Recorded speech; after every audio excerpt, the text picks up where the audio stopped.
When you are married, your decisions directly affect another person. Whether they're financial decisions, eating habits that affect your health, a vacation destination, how late to work each day, the list goes on.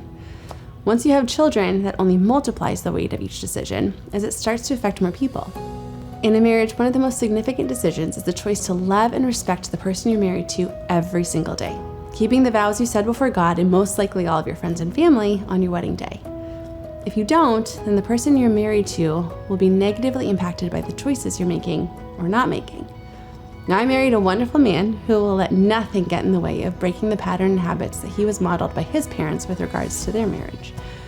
As we talked earlier this week, the marriage bed is to be kept pure, and unfortunately, this was not the case for my in-laws. Their decisions affected not only themselves, as their marriage ended in a divorce, but also directly impacted their 2 children, and now their children's children. They've come leaps and bounds since then, but I vividly remember my first Christmas being married to my husband and being in his home state, having just been picked up from the airport, being faced with the reality that they still did not get along, and realizing this was not what I would ever want from my marriage. They were not on great terms, and my heart broke for the marriage that had ended. My heart broke for my husband, who had been living with this heartbreak for years and would be for the rest of his life. And then I grew an appreciation for the sanctity of marriage far beyond what I already had. I went into the basement, and in tears, I phoned my parents and just thanked them for choosing to love each other every single day. I know it's not easy, but they made the choice, and they continue to make the choice to choose each other every day. I won't be naive to say that I would never fall prey to that kind of sin, but I always try to be above reproach.